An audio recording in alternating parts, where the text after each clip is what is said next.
Hey, welcome back, everybody.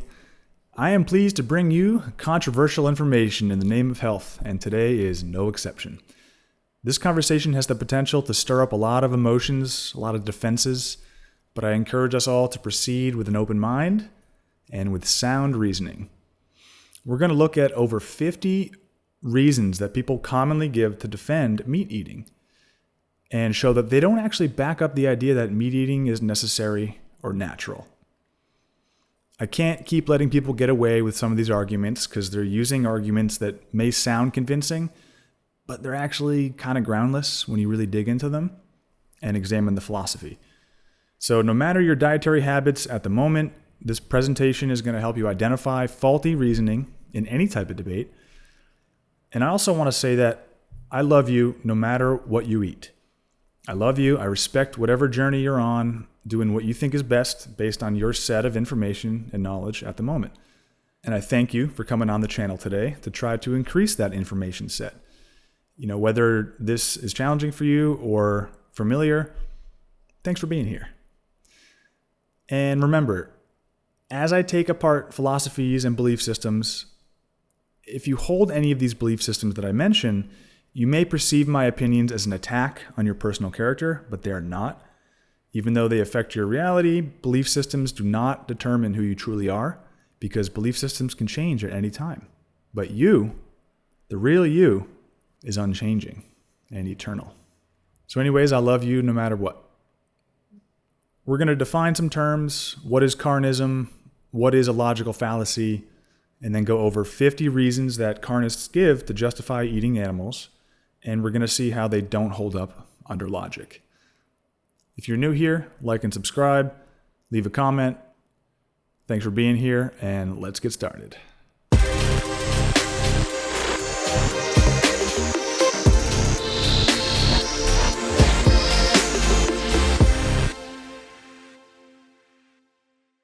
What is carnism? According to Dr. Melanie Joy, carnism is the invisible belief system that conditions people to eat certain animals. Dr. Melanie Joy is the psychologist who coined this term. She also calls carnism the opposite of veganism. And she says certain animals because most carnists that I know of only eat a small selection of animal flesh types, right? Most carnists probably think it's okay to eat cows and chickens and fish, but not dogs or humans. One thing Melanie Joy points out is that carnism is both a violent and dominant ideology. It's violent in that it requires and is organized around violence, and dominant in that it is invisible, entrenched, and shapes behaviors and norms. Dominant and violent ideologies use a set of social and psychological defense mechanisms to enable humane people to participate in inhumane practices without fully realizing what they're doing.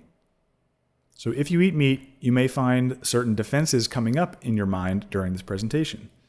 We all have them because culture is a hell of a drug, let's be real. I had defenses built up in me as well, but I'm here to help you disarm those today. Many of the claims I'm going to present today are the pre-programmed psychological defense mechanisms that Dr. Melanie Joy was talking about. We will debunk them one by one. And the fact that you're watching shows that you're open-minded to begin with, so thank you again for being here.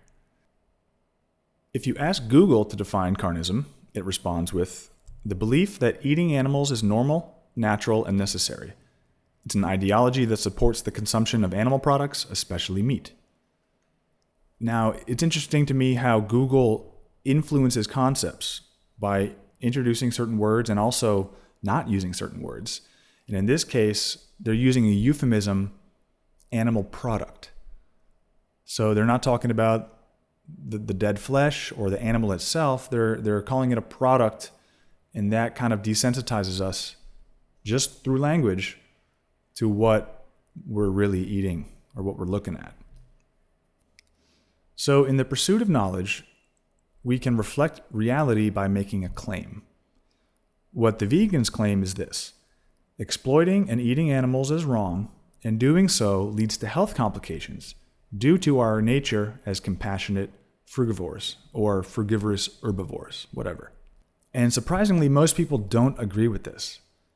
And when confronted with that claim, they'll respond with any number of reasons to try to refute this claim. We've seen them all. I have compiled most of these responses here today, and we're going to go through them one by one and point out how they're logically fallacious. What is a logical fallacy? A logical fallacy is a clearly defined error in reasoning used to support or refute an argument, giving it no weight. It's important to understand that a logical fallacy is a flaw in reasoning and not in the actuality of a claim. And we're going to get into that. I'll show you examples of that. I'll show you lots of examples. So here are the most common logical fallacies. The red herring, false equivalence, appeal to tradition, appeal to authority, unwarranted generalization, hasty generalization, strawman, ad hominem attack, attacking the source, irrelevant conclusion, causal or anecdotal fallacy, false dichotomy, false dilemma, middleground fallacy, appeal to emotion, bandwagon, and the two quoque. So these are rhetorical tricks or misunderstandings, because it's not always a trick. Sometimes people just don't understand that there's a flaw in their logic. That they can sound savvy or persuasive, but if we know the structure of the person's reasoning, we can identify the flaws. If you are aware of these fallacies, you'll immediately identify it when people employ them to bend logic to fit a certain belief system. And here's an overview of some of the most common logically fallacious claims made by people defending carnism. I want to just give you the overview first before we dive into each one and give even more examples. So pause this, take a screenshot, and study it.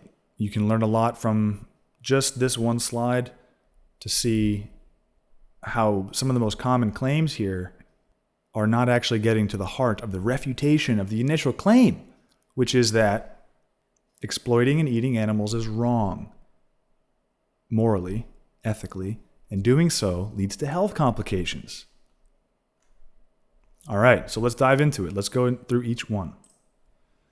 The red herring fallacy is one of the most common ones. It's an argument that uses confusion or distraction to shift attention away from a topic and toward a false conclusion.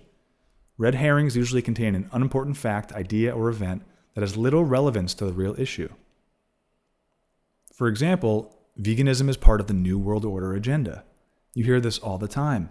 Oh, Bill Gates and Klaus Schwab don't want you to eat steak or keep chickens.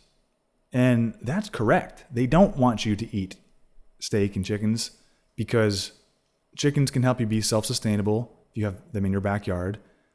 And they don't want you to be eating steak because cows are messy and they're hard to maintain on the blockchain.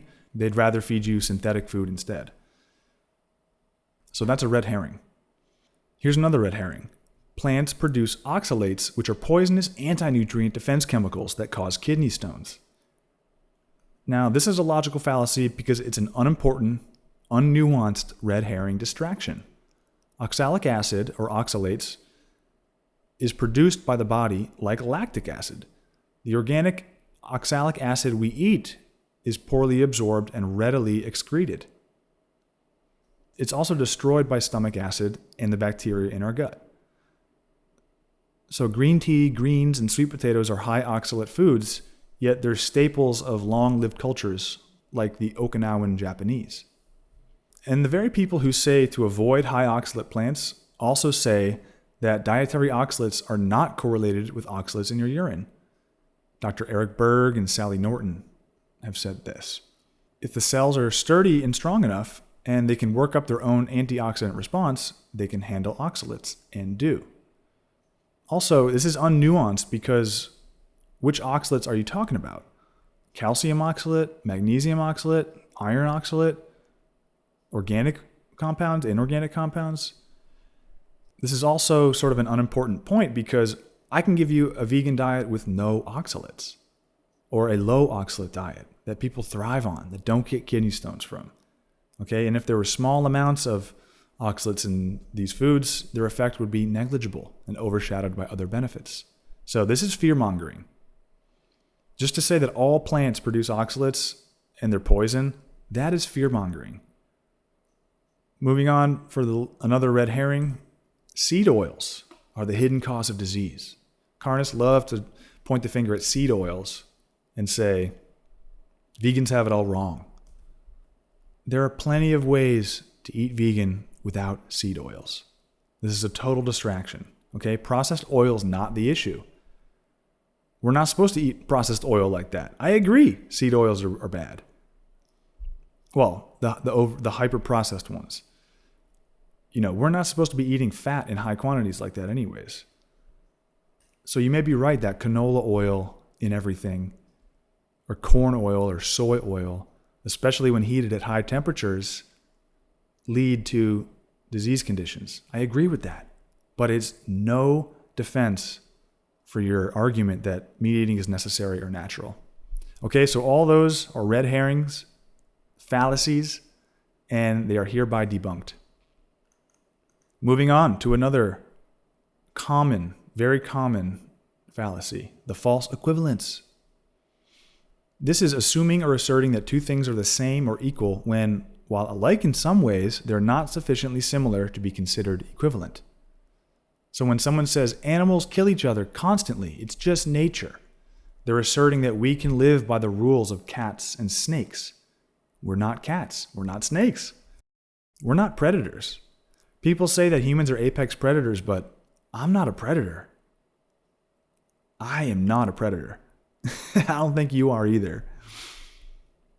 Looking at human physiology, it's clear that we have no innate superspeed ability to catch small prey, no claws, nor the strength to kill medium to large-sized animals, no short digestive system that expels quickly as not to ferment the fatty, proteinaceous waste, nor the bloodthirsty desire from beginning to end of the chase, which includes lapping up bloody entrails and organs raw. That's what carnivores do. So we're not animals and we're not carnivores. Humans were gifted with a third part of the brain, the neocortex. Okay, this operates beyond basic instincts and emotions. The brainstem, which is the reptile brain, is the innermost layer of the brain. That deals with fight or flight. Reptiles have it. The next layer of the brain is the limbic brain, which deals with emotions. And mammals have this. So sheep and cows, they all have a limbic brain, and they definitely feel emotions. Dogs, your pets, think about it. Humans, we have that third layer, the neocortex. This is what sets us apart from all other animals, okay? The neocortex deals with higher level thought, reason, memory, consciousness. And not to say that other animals don't have consciousness and memory, but we're the only animals on YouTube debating philosophy. We have language. We make art. Some animals make art. I think fish make sand art and things like that, but you know what I mean. It's a false equivalence to compare us to other animals and to say that we should live by their laws. Okay? That's a false equivalence. Here's another one. People say all the time, oh, you liberal vegans are out of control.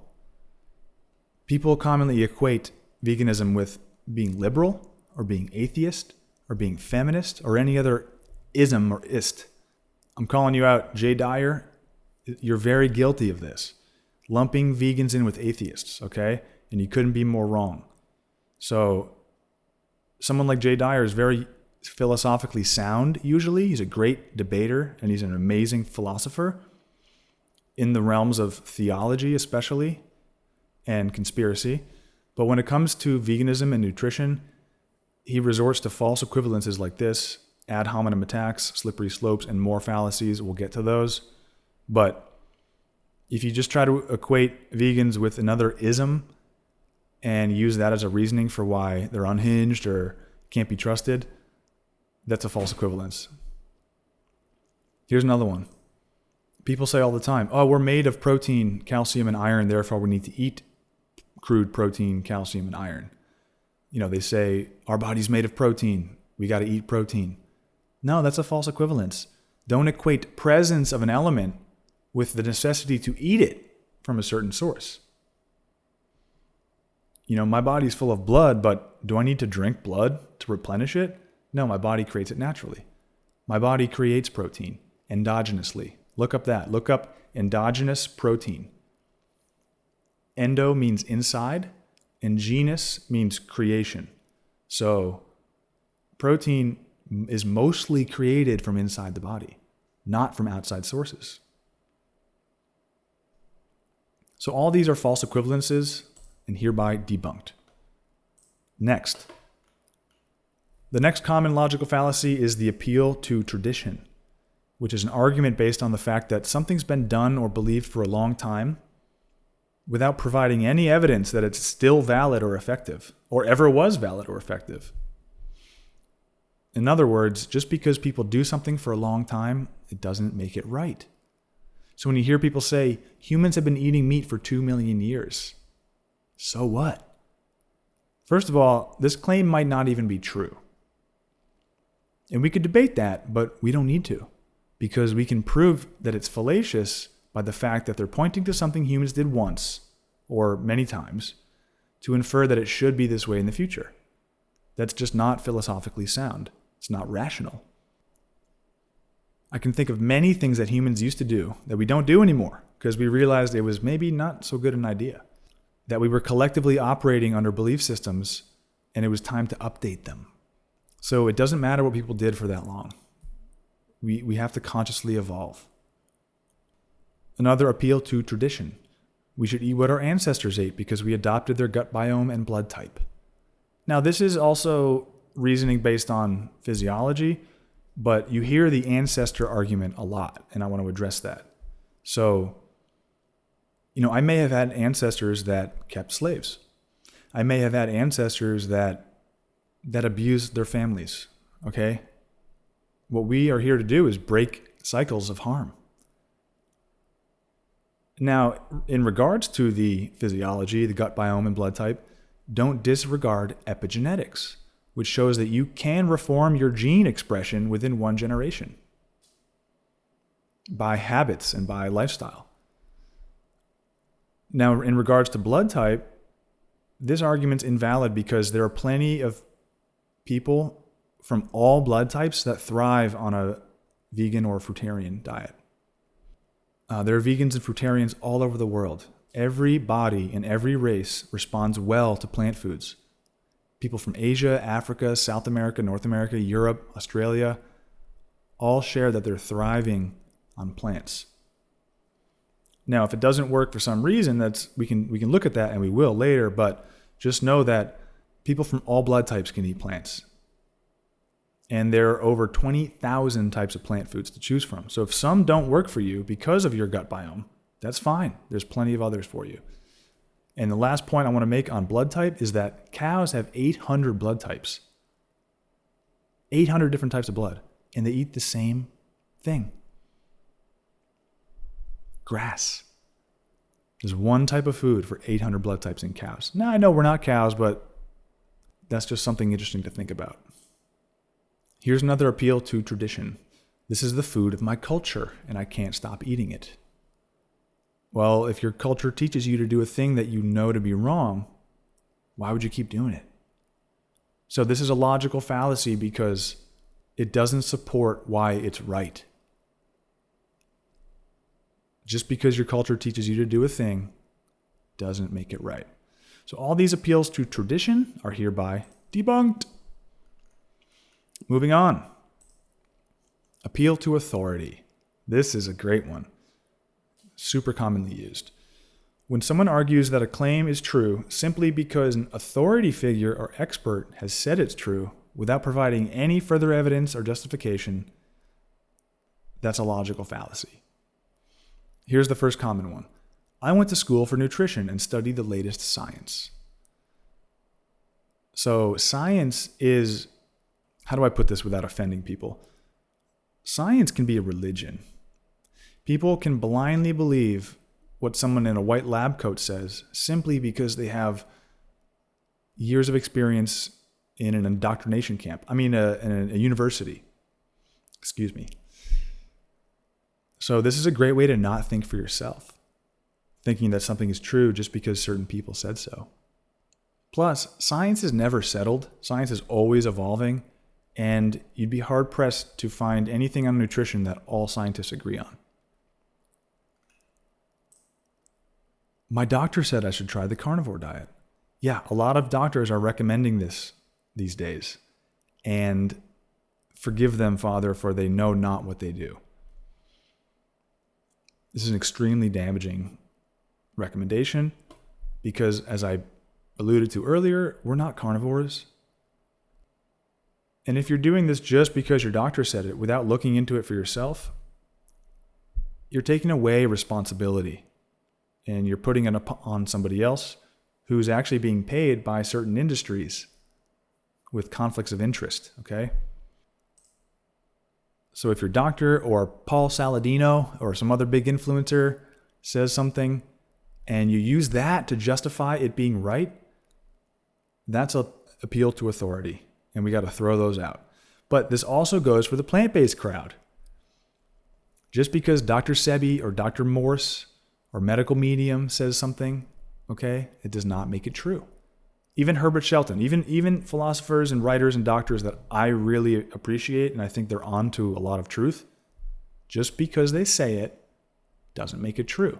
And I see a lot of people in the plant-based world just regurgitating information that other people have told them without really looking into it for themselves deeply to discover if it's true or not. So let's leave all these appeals to authority behind. It's time to take responsibility and determine truth for ourselves and follow logic and reason to figure out what is moral, ethical, physiologically correct. All right, appeals to authority are hereby debunked. Here's another huge one. The unwarranted generalization. This is reaching a conclusion that is not justified logically by objective or sufficient evidence. This is basically drawing a conclusion without isolating the variables. Okay, not doing enough experimentation. The biggest common one is, the vegan diet didn't work for me. Well, newsflash, there's no such thing as the vegan diet. The vegan diet doesn't exist. Why? Because veganism tells you what you don't eat.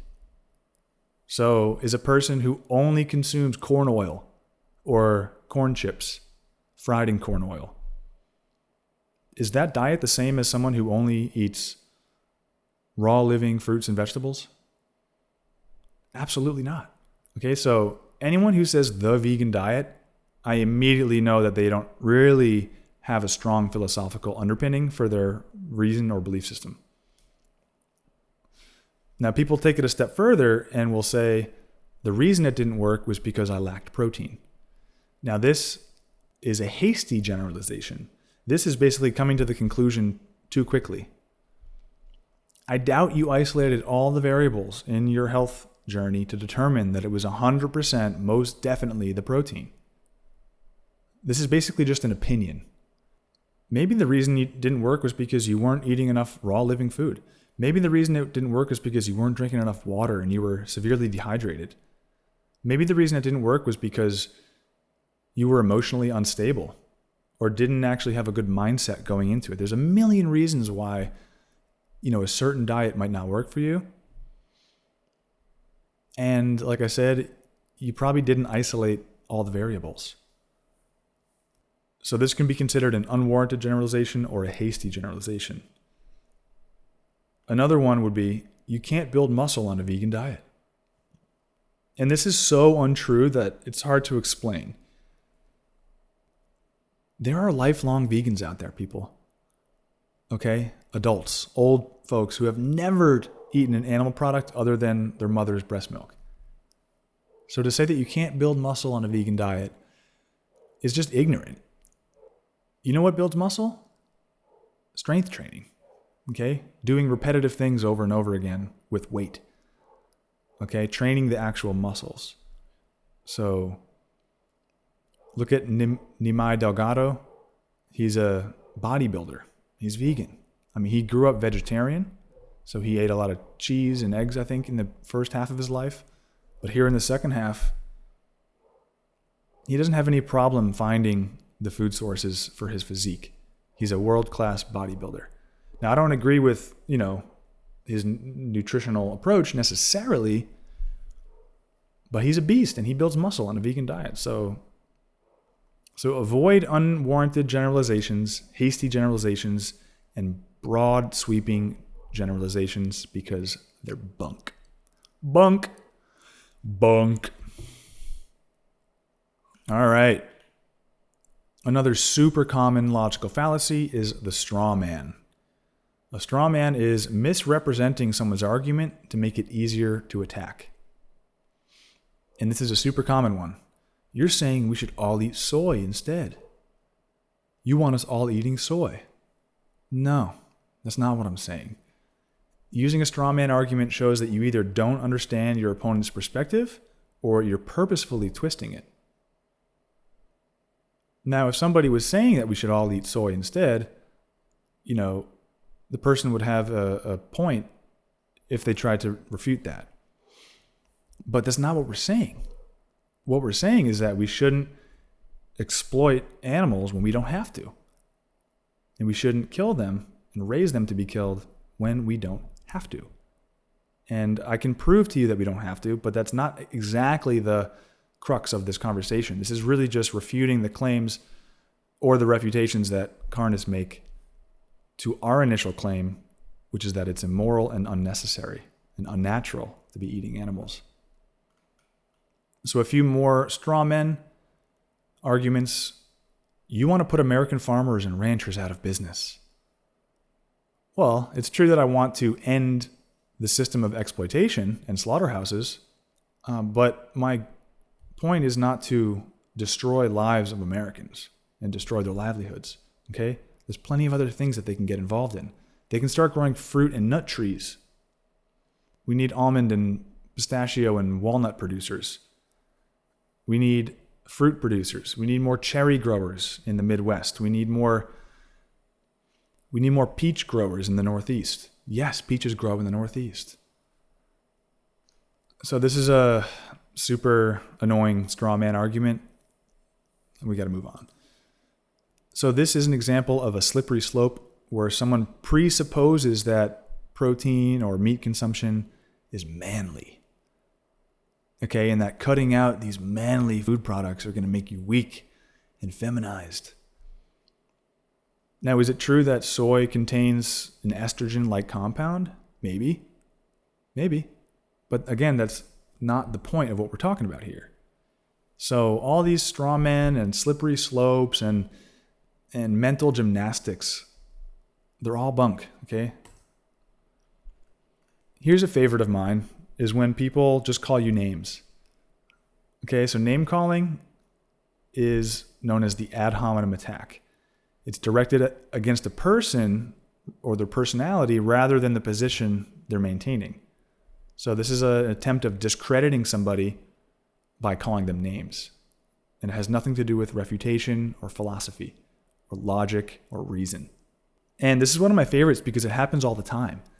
And whenever someone uses this fallacy, it weakens their argument and you can just immediately point that out. So when someone says, "Shut up, you weak vegan soy boy," they're just resorting to, sandbox first grade name calling tactics. It has nothing to do with what we're talking about. And people say, "This is the dumbest thing I've ever heard."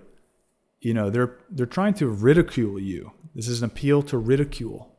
Another way to classify ad hominem attacks. Oh, here's another one. Grow up. You need to educate yourself.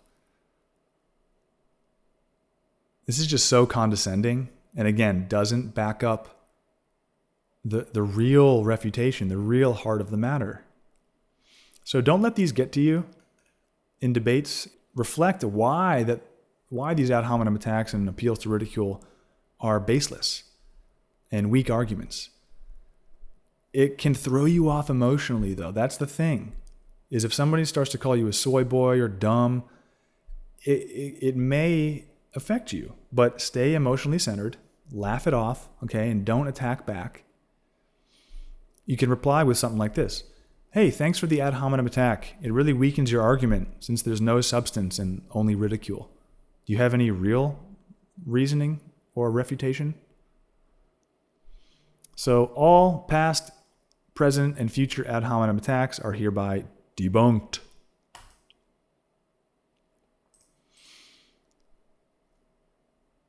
Attacking the source, another super common logical fallacy. This is attempting to discredit information based on something about the source rather than the content of the present argument or claim. I've heard this one. Random vegan girls on YouTube are not trustworthy sources.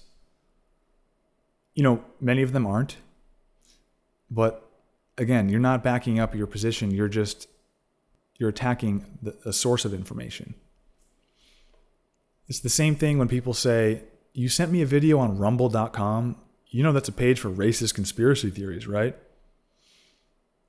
It's like, sure, you can probably find some racist stuff on Rumble, but we're not here to attack the messenger or the platform that the messenger is delivering from. Let's look at the information. People use the attacking the source to deflect and not look at the information itself. And people love to discredit, the internet. You have a degree from looking stuff up on the internet? It's like, that's just so condescending, and it attacks the source. Plus, you should know that the internet is like a vast treasure trove of information. Again, look at the claims, look at the reasoning and the logic. Don't attack the source. Okay? Attacking the source, logical fallacy, debunked. Irrelevant conclusion. This is a fallacy where an argument fails to address the issue at hand despite potentially being logically valid in itself. It's also known as the relevance fallacy. The conclusion, while perhaps true or related in some way, doesn't actually prove or disprove the initial claim. So when someone says meat, eggs, and dairy are the most nutrient-dense foods, it's like, let's stop right there.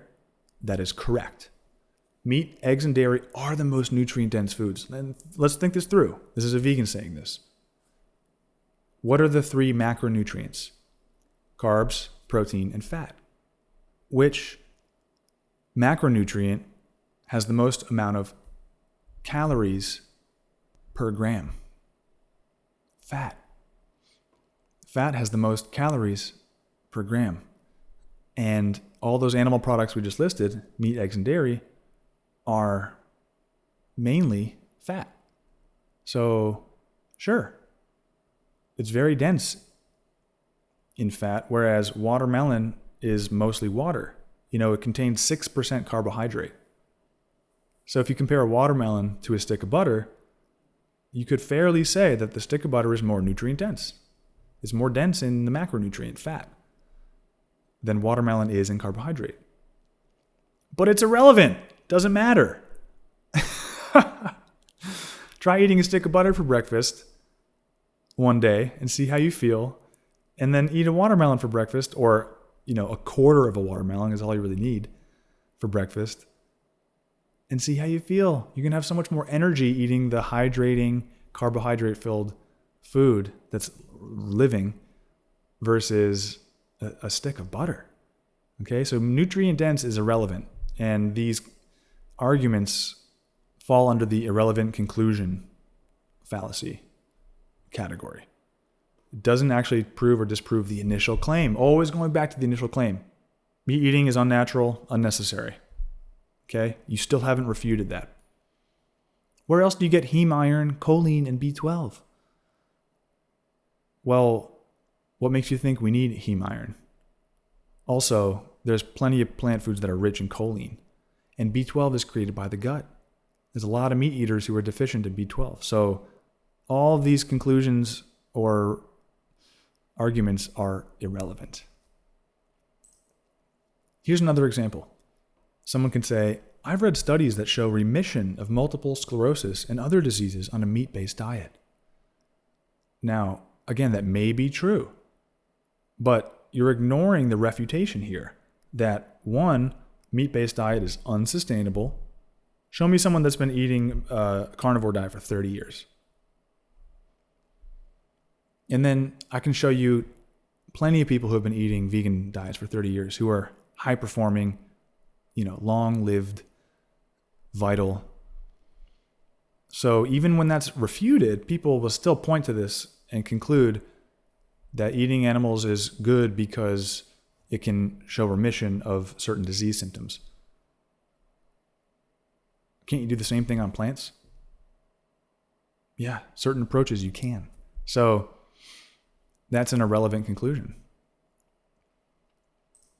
Or when people say almond milk production kills billions of bees, almond milk production is so destructive to the environment, or, avocado production requires so much water. That may be true, but it's irrelevant because there are better ways to make almond milk.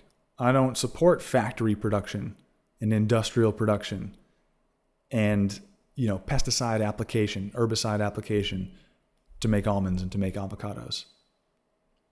I don't support that. That's not what I'm talking about. This is totally irrelevant. So also, it's easy to refute the avocados using too much water because most avocados are grown in California where you need to do that. But here in Florida, the avocado trees, they tap right into the groundwater, and you actually don't need to water them after a certain point. They grow naturally and they just on their own. So, these three irrelevant conclusions have been refuted and debunked. The irrelevant conclusion is similar to the tu quoque fallacy, which is answering criticism with criticism. So if I criticize carnism or eating animals, and you come back with, well, fruits and vegetables are too expensive. Well, this is a problem that can be solved, right? Fruits and veggies are meant to be free. Like in the best case scenario, fruits and vegetables self-replicate. The birds take some of the fruit and they fly and they drop the seeds, and that tree grows somewhere else. Self-replicating. Nature will take care of it in ideal conditions again.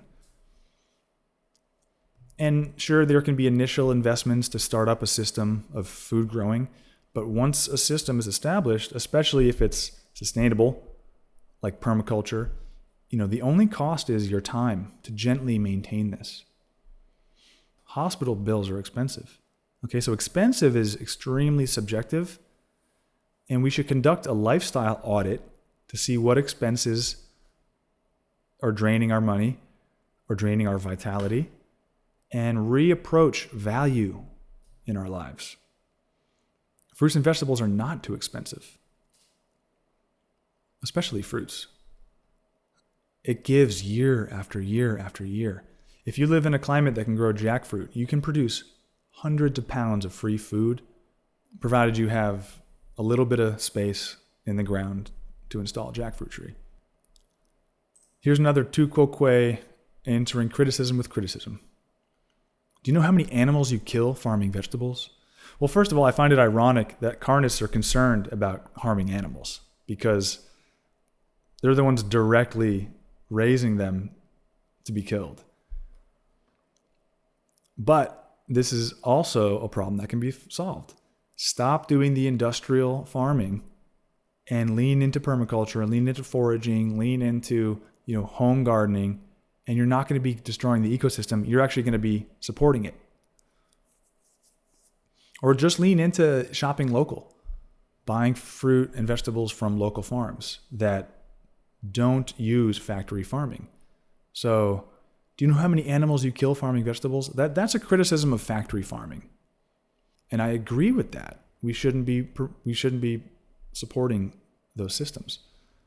But it's totally missing the point. It's answering criticism with criticism, and it's missing the real heart of the matter. Animal products are unnecessary, okay, and immoral, unethical. When we don't have to do it, we shouldn't be doing it. I still haven't heard any really good refutations from the carnist camp. Oh, I mentioned this one earlier. Avocados require so much water and pesticides, it's ruining the land. Again, criticism of industrial farming, and I agree. So the avocados here in Florida, they don't need pesticides. We don't spray those trees. Now, some farmers may choose to spray herbicide around the borders of the property or around the trees. And again, I don't support that. It is ruining the land. But that's just a different argument altogether. So, tu quoque, fallacies, debunked. All right, let's keep going. We have a lot more. Thanks for hanging in there with me. The causal fallacy. So when someone says, my friend went carnivore and cured epilepsy, lost 40 pounds. It's like, okay, good for them. But in general, anecdotes are unreliable. They lack verification, they can be biased, and they may not be representative of broader trends. They're also susceptible to memory and perception distortions. So someone might tell you they lost weight and cured their epilepsy or reversed their epilepsy, but then 2 months later, they could run into all these other health issues. So it's not representative of broader trends. And maybe there's something to the anecdote. Maybe cutting out all processed grains does free up enough energy in your body for it to heal in some ways. But don't forget the thousands of stories of people curing epilepsy, losing tons of weight on a high-carb vegan diet. Here's another causal fallacy. People from cultures that eat traditional meat-based diets have healthier teeth and jaws. This is the very common argument from the Weston A. Price Foundation. Weston Price was a dentist who traveled the world and noticed that, traditional cultures who don't eat a lot of processed foods and processed grains, they do have healthier teeth and jaws. That's true. So again, I'm not trying to debunk the validity of this claim, but we can easily debunk why it doesn't support the refutation of veganism. Does that make sense? Better teeth you actually get from chewing, not overeating, eliminating chronic consumption of processed food, keeping your teeth clean, and fasting. When I was on my 21-day water fast, my teeth cleaned and healed themselves naturally. My gum recession grew right back. It took a couple weeks actually, but I had the sense that my teeth had never been so clean and so strong and so white and opaque than when I was fasting. I didn't need meat to make them stronger. So just seeing a trend in these traditional cultures that do eat some meat, it doesn't actually support the idea that you can't get healthier teeth other ways. That's a causal fallacy. That's thinking that meat is causing healthy teeth when it really ain't. It ain't. Sorry, Weston Pricers. Related to the causal fallacy is the anecdotal fallacy, such as, my sister went vegan and she got really sick and weak. Okay? You're attributing the cause to one thing when it could be something else. You're attributing the cause to a lack of animal flesh, but it could totally be something else. Now, this is anecdotal, which means it's a sample size of one person. And we all know that the smaller the sample size, the less trustworthy it is, and the less representative it is of broader trends. So, what about me? I went vegan and I got healthier. So, we clearly can't use this person's sister's example to prove anything or to refute anything. And again, this person may have just eaten corn chips, to use that classic example. She could have just eaten fake meat, processed soy, a lot of oil. Of course it's going to make you sick and weak. Of course. So all these causal and anecdotal fallacies are hereby debunked. Oh, this is a classic one, the false dichotomy or the false dilemma. Well, I'd rather eat a real burger than a fake one. Yeah, you know what? Me too. The false dilemma is misrepresenting what your options are. Good thing we don't only have two options to eat fake burgers and real burgers. Why don't you cook a portobello mushroom burger? Why don't you eat mangoes instead? Okay, there's plenty of other options. Again, there are 20,000 plant foods in the world for us to eat. 20,000. You know how many combinations you can make with 20,000 different ingredients? It's mind-boggling how many more options we have than beef burgers and fake Beyond Burgers. So stop using these false dichotomies or false dilemmas. Here's another one. Fruits don't grow in the north, therefore plant eating is not sustainable. No. That's misrepresenting your options in the sense that, are you only saying you eat local food, hyper-local food that grows in a 100-mile radius? Because I don't think you're actually trying to live that way. Most meat eaters don't actually live that way. Okay, we have trucks to bring things in for us. So that argument is sort of a false dilemma. Like, I got to eat meat or starve because there's no other local food. No. Not only is that a false dilemma, it's not even true. Because the northern regions are rich with possibilities for sustainable fruit and vegetable production. Now, I will give it to you that it's hard to source local food all the time. But are you really a locavore? Do you make sure that the wheat from the bread you buy was produced within 100 miles of where you live? Do you check where each ingredient in the mustard that you bought came from? Okay, nobody really expects to get all their fruit and vegetables from 50 miles where they live. And the biggest thing about this false argument is that fruits do grow in the north. And there are plenty of sustainable ways to grow plants in the northern hemisphere and like super north. I grew up in Massachusetts. Massachusetts is known for apple orchards. Apples you can have almost all winter when you keep them in a cold storage, like a root cellar. And then all the root vegetables, celeriac, beets, carrots, parsnips, potatoes. You can eat food all winter in the north that grew very local. So this is a false dilemma. What about the dead of winter in Vermont when there's snow on the ground? Well, hopefully you got a stocked root cellar, but also, you ever tapped a maple tree? Maple sap is the coconut water of the north. It's a super underrated and underappreciated plant food. Where you can tap a maple tree certain times of the year and it will give you sugar water. Oh, it's too much sugar. No, it's not. Maple syrup might be too much sugar, but that's when you boil it down so that most of the water evaporates out and becomes hyper concentrated. I'm not telling you to chug maple syrup, but try tapping a maple tree or a birch tree.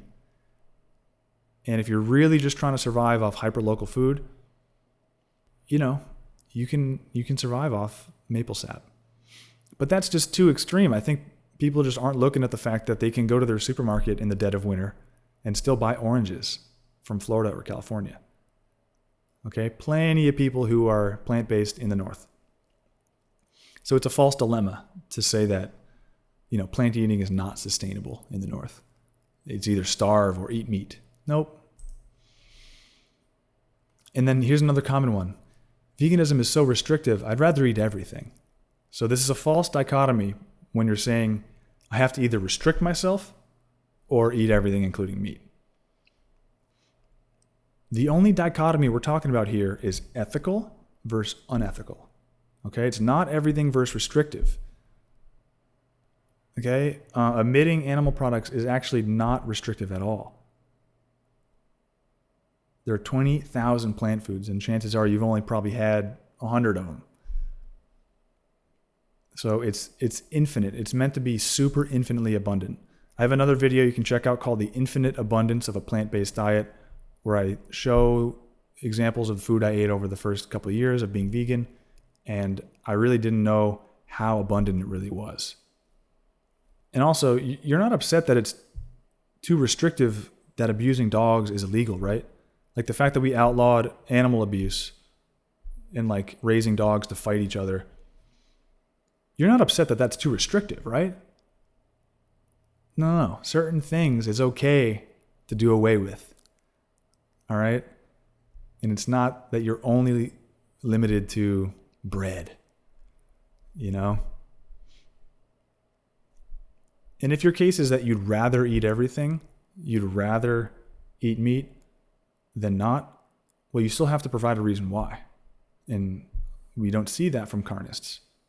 We see a lot of logical fallacies, like these false dichotomies, false dilemmas, which are hereby debunked. Here's a super common one, the Middleground Fallacy, which is assuming that the truth lies somewhere between two extremes. We need meat and fruits to satisfy our diverse needs. Sure about that?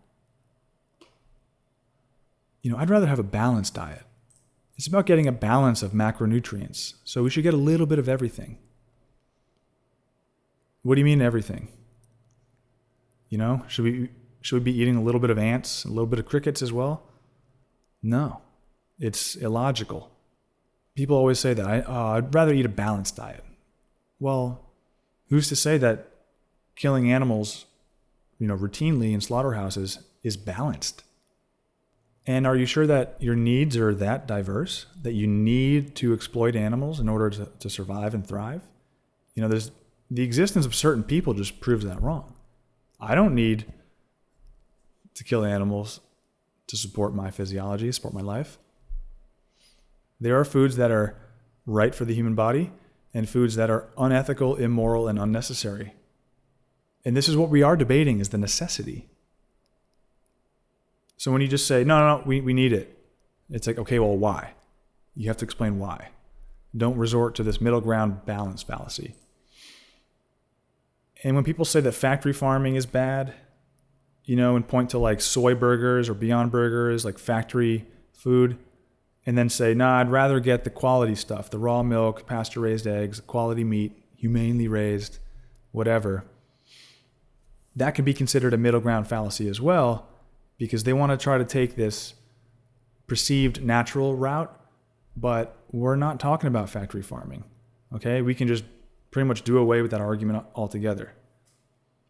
The truth might actually be outside of your perceived middle ground. High quality meat, eggs, and fruit and vegetables. Maybe that's your idea of balance. But again, you haven't provided a good explanation or reason or defense or refutation as to why the meats, why the milk, why the eggs. And then they'll come up with one of the other, dozens of logical fallacies we've already debunked. So the middle ground fallacy is debunked. Appeal to emotion. This is a common one. All right. People use this to appeal to people's emotion and not their logical, rational mind. Someone might say, how would you feel if I was trying to tear you away from your culture? It's like, well, first of all, that would be not good. I wouldn't want you to tear me away from my culture, but that's not what I'm trying to do. Now, if your culture is violent, then maybe we should highly consider stepping away from it. Okay? But I'm not trying to dismantle your cultural identity. People love to say, don't you know someone died from malnutrition by eating a fruit-based vegan diet or just a vegan diet in general? Like the YouTube channel Vegan Deterioration. They love to appeal to emotion by going, oh, look at this person, they died. It's like, yeah. People can die eating anything. And they can die young eating anything. And maybe they didn't eat the proper diet for their body. Maybe they had an eating disorder. So we're not supporting vegan diet with an eating disorder. That's not what we're defending here. We're supporting a whole food, plant-based diet, okay, which has been shown to help people live long and disease-free. So whenever you share videos or pictures of that Russian lady Zara or Mango Wadzak, who just passed away, rest in peace to both of them. They were beautiful souls. They may have had eating disorders, or they may have been dealing with environmental toxins. Maybe they had drugs earlier in their life and it really disrupted their immune system or their lymphatic system. So just because someone died from, even if it was malnutrition on a certain diet, it does not actually defend your point that meat products are necessary. Because I could point to plenty of people who died from malnutrition on a meat diet. So we don't fall for these appeals to emotion. And then here's another one. What about the poor demographic who can't afford your privileged food? So calling veganism privileged. And he's just trying to make me feel bad about eating plants. Listen, I am privileged. I have lived a very privileged lifestyle. And I'm grateful for that in some ways. But what about the poor demographic? Why don't we go over there and plant trees for them? Okay, why don't we try to eliminate food deserts? These are problems that can be solved. Now, if there's a certain demographic in the world that actually has zero access to fresh food or any food besides meat, like the Inuits or the Eskimos, all they have to eat is whale blubber and fish, it's like, okay, I get that.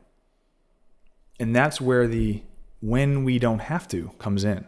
So I'm talking to people who have other options. And in general, there are always other options. Why are you living up in the tundra? Who said that that's natural for humans, right? I think humans are tropical creatures. And I welcome global warming because I want the world to return to a tropical state. Yes, the entire world can be tropical. Do you know that they find palm trees under layers of ice in Alaska? I have a cousin who works for an oil company in Alaska. And he told me point blank, they pull up coconuts and palm trees and all sorts of crazy stuff from under these layers. So it just goes to show that maybe it was tropical up there one day. Yeah, you could argue that the continental shelves have shifted or whatever, but there's a lot more evidence to support the idea that the Earth is a tropical, or it was tropical at one point, that humans are all tropical. And this one's easy to see, actually.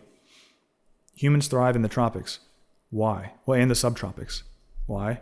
Well, even when we live in the cold climates, we put our heat on in the house. We light fires. We put on clothes to create a humid, warm environment against our skin, right? We want our skin to be warm, and that's why we bundle up. That's why we put on the heat, right?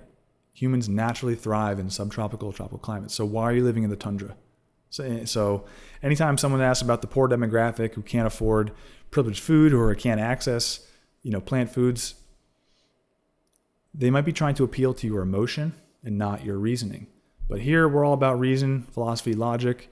So all these appeal to emotions are hereby debunked. Just a few more, guys, bear with me. The bandwagon fallacy, all right? Well, everyone at my gym eats this way. Or I just eat what my mom cooks for us. Or a few of my friends got healthier eating organ meat. Again, this is sort of putting your personal responsibility on other people and following the crowd. It reminds me of the classic cliche, if everyone of your friends group jumped off a bridge, would you? Now I get it. A lot of people don't want to refuse food that their mother cooks for them. Like, I have a hard time doing that. My mom is an amazing cook, and she cooked for us our entire lives. Me and my brothers, we're so grateful. She's like one of the best cooks I've ever had the chance to eat from and to watch do what she does. She's amazing. You know how hard it is for me to go to Thanksgiving dinner and not eat some of that food? It's pretty hard because I want to hop on that bandwagon. I want to do what my friends and family are doing and just enjoy what they're enjoying. But I have a moral framework that supersedes that.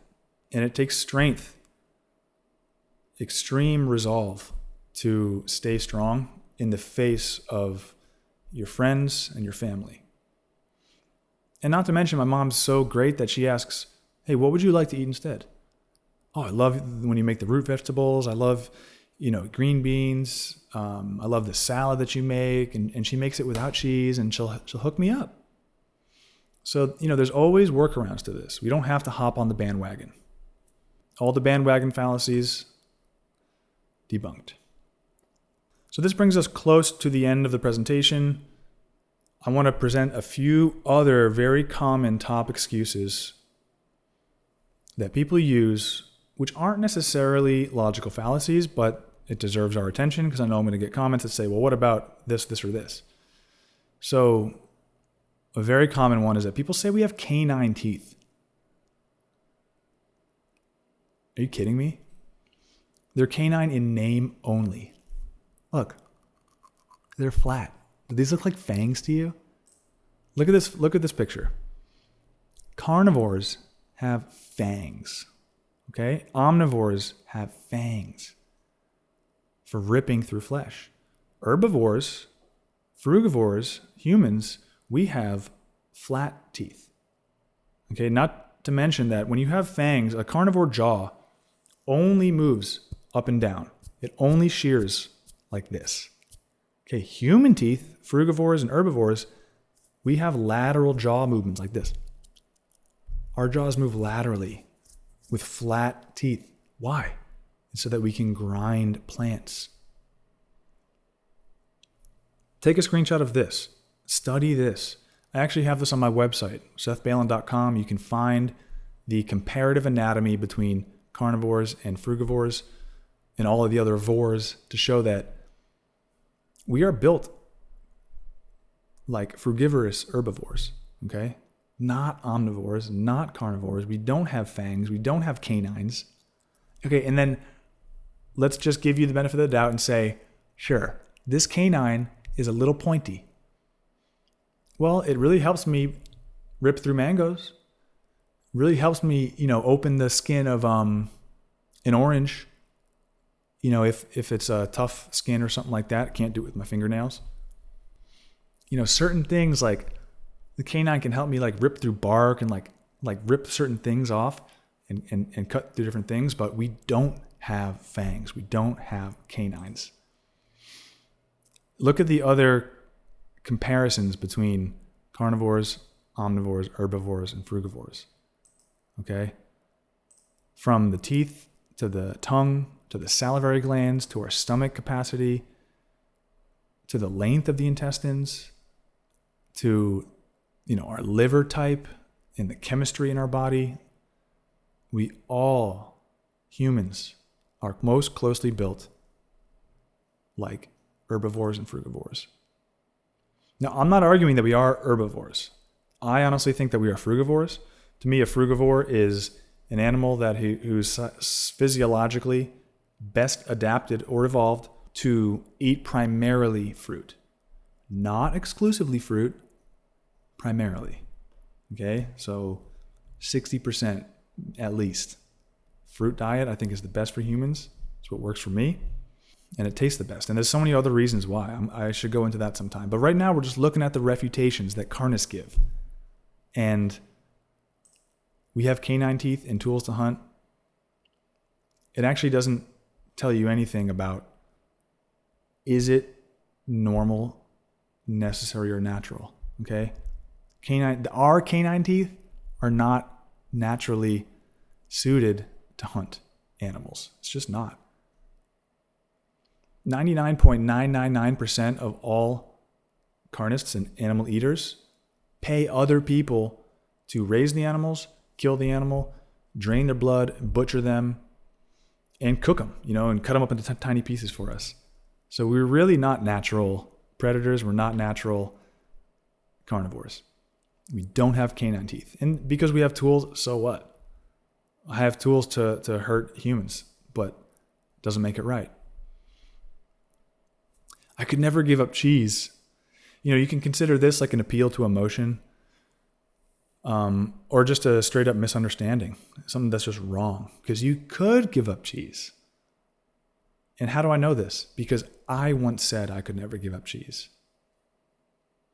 And then I changed my mind. So I think this is just a lack of imagination to say I could never give up X, Y, or Z. The Bible says to eat meat. This is a super common reason that carnists give, which I believe is actually just wrong. Now, certainly the Bible says that humans did eat meat, but it doesn't say that we should. In fact, there's so many passages where God is displeased with animal sacrifice. The very first page of the Bible, when I started reading Genesis as an adult, I realized, I never read the Bible. I should probably check it out. Page 1, chapter 1, Genesis, verse 28, 29, he gives humans dominion, which does not mean that we should kill them, because when we have dominion over our homes, we keep it clean and we protect it. When we have dominion over our families, we protect them. And then verse 29 says, I've given you every herb-bearing seed. This shall be your meat. What's an herb-bearing seed? That's a fruit or a vegetable. Okay, plants that give you seeds to plant more. This shall be your meat. That's what God told us on the first page of the Bible. Now, if you don't believe in the Bible, all good, doesn't matter. I'm talking to people who do use this as a justification. Now, if you're talking about, some Old Testament laws that say these are the animals that are clean and these are the animals that are unclean. Well, if we believe in the Bible, why don't we go all the way to the New Testament and talk about how Jesus was a pacifist? How Jesus, in my opinion, never ate meat. Okay, the Paschal lamb and the fish, those are both metaphors. Those are cultural additions and mistranslations. Now, those are big claims, I know. I highly recommend you watch the film Christspiracy and watch the other videos on their YouTube channel. There's one called, there's something fishy about Jesus' catch. Something like that. I'll link it below. It proves, in my mind, or really supports great evidence that the word fish in the Bible, in Luke and John, were added in later and don't actually mean that Jesus ate fish. There were 3 words in Greek that got boiled down into one word for fish. So we got to look at it in context. We got to look at the original translations, the original languages, lexicons, and ask yourself, is this actually true? Okay? So if a book tells you that God wants us to eat meat, well, either you got to look closer, because I don't think it actually does, or use your natural senses and an ability to discern in the natural world. Well, would I rather rip the head off a chicken and eat it, or just eat the mangoes that are falling off this tree? Which one's easier? Which one's more tasty? Which one gives you more energy? Which one feels better when you do it? Okay? Where do you get choline and protein? We kind of addressed this one. There's plenty of plants that have choline, and every plant has protein. Every fruit has protein. Look it up. Look it up. How many grams of protein in 100 grams of any fruit? Look it up. There's some. It may not be as much as your gym trainer wants you to have, but again, that would be an appeal to authority. Who says that they're right? Here's a common one. I'm here for a good time, not a long time. Now, this is probably the most valid argument when you just admit that you don't care about personal health, that you're only serving the pleasure principle, that you're not here to use logic or reason, that all you want is a good time. You fully accepted that might be an immoral, unethical thing to do. And to put it in biblical terms, that would be living in sin. So you are free to, live for the pleasure principle and ignore logic, reason, ethics, and morals and nature. But again, you got to accept the responsibility of that. You got to accept the consequences that come from that. All right. The last one, if someone were to say, I have bad health issues and I have to eat this way, I just want to say, I feel for you.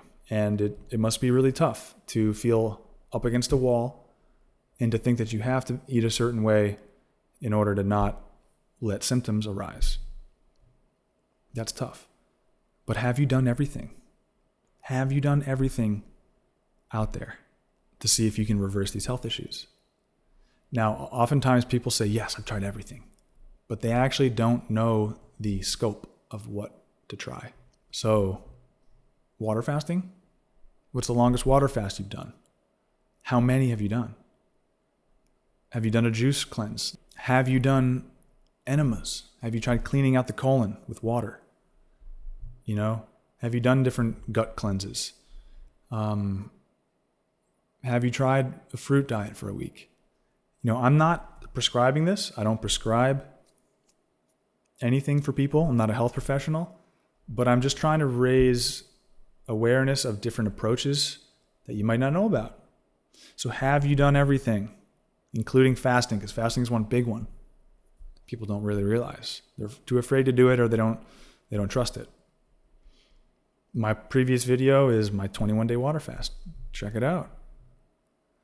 If you want to learn more, there's plenty of resources out there. And a lot of the resources I do talk about in my show. So, these top excuses, while I get it, they may sound compelling, they're actually not supporting the original refutation of the original claim, which is that eating meat is unnatural, unnecessary. There's always an answer. There's always a way to eat plants, guys.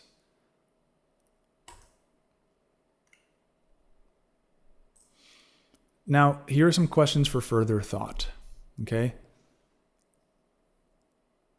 What is the only food that tastes good in its raw, ripe state without cooking, salting, processing, or combining it with other foods?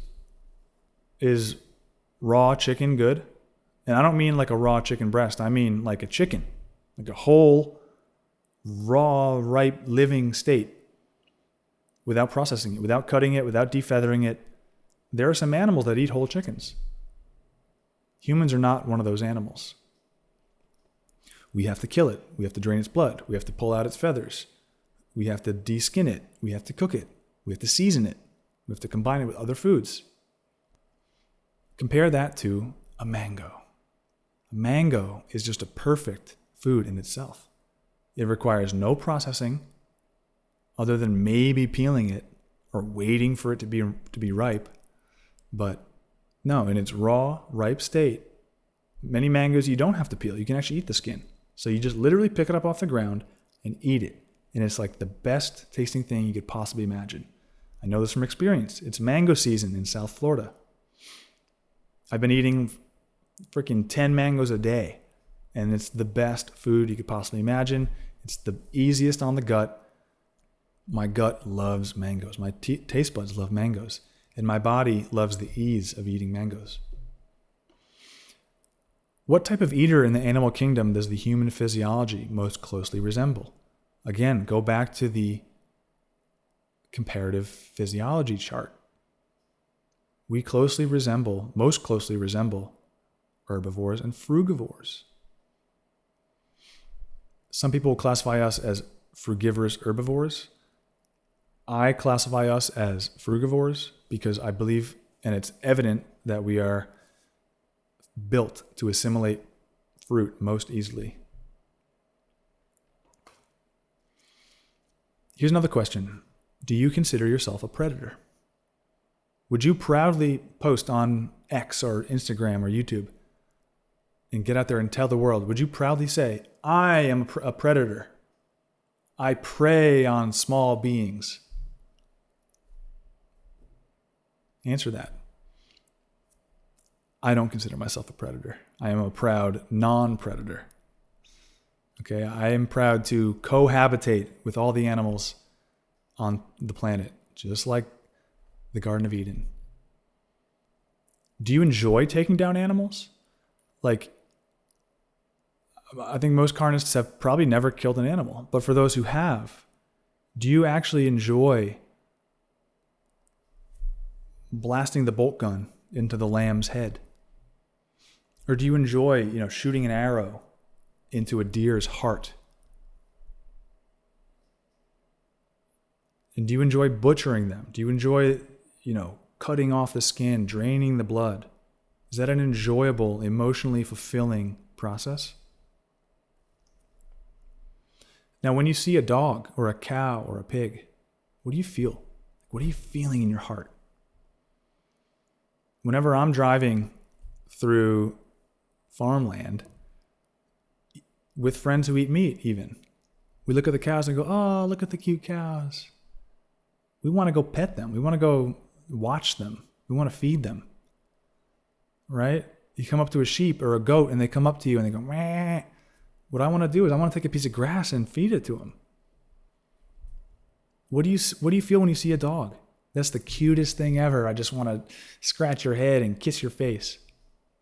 Do you ever feel the urge to chop off its head and eat it? Be serious. Be real. Now, here's one of the most important questions, because this will help us recognize our programming and our enculturation. What did you grow up eating between the ages of 5 and 16?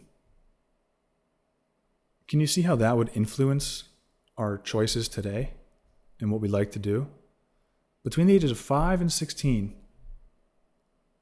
that's a long time. That's 10, 11 years of conditioning ourselves, not only mentally and emotionally, but physically. We're teaching our body that this is what we should do. But age 5, 6, 7, 8, 9, a lot of times our logic isn't fully sound. Our instinct might be there, but parents have the tendency to override our instinct and teach us habits and patterns that might not be sustainable, might not be healthy, might not be normal or natural or necessary. So can you see how much is culturally given to us versus choices we make from natural instinct? Guys, thank you for considering my questions. Here are the valid reasons to eat animals, in my opinion. 1, that you are a cat or some other biological carnivore. All right, so if you're watching this and you're a cat, go eat all the animals you want. Another valid reason to eat animals would be survival situations. True necessity, extreme climate or locations or lifestyle. Like let's say you just want to live off the land and you own a ranch or something like that. And until you can get enough fruit trees in the ground, this might be the only fuel source you have. Okay, I think that's actually valid. I think we are allowed to do what it takes to preserve life. Like if a wild animal was trying to attack me, I wouldn't have a problem trying to put it down. I wouldn't try to kill it. I would try to either run away from it or scare it or knock it down. And if it came to it, I might have to put an animal down. And that would be a valid survival situation. But since most people aren't in that situation, we can't use it to back up the idea that it's necessary or natural to do so, to eat animals when we don't have to. When we don't have to, that's the big part. And here's another valid reason to eat animals is nescience, which is a little different than ignorance. Ignorance would be ignoring facts, logic, reason, and information. But nescience is just totally not being aware. I was nescient at one point in my life, and then I took in a lot of information, okay? And I couldn't be nescient anymore. I could choose to be ignorant, but nescience is the complete lack of knowledge of a certain thing. So if somebody says, I've never seen any reason to not eat meat, I'm under the impression that meat eating is normal, natural, necessary. Then what we want to do is gently and compassionately provide that person with information. Show them the documentary Earthlings. Show them the documentary Christspiracy, okay, or Forks Over Knives, or any number of books, the China Study, 80-10-10 diet. And if you've seen this presentation, then you can no longer claim nescience. So this presentation is not exactly to show, why it's unnecessary and unnatural to eat meat, although I did show you some of those reasons. The point of this presentation is to refute all the supposed refutations that the carnists give. Okay, so show that they're all logical fallacies or just straight up wrong. So those are the valid reasons to eat animals, but most people are not cats, we're not surviving, and we're not nescient to this information. Now, if you've watched this presentation, again, thank you.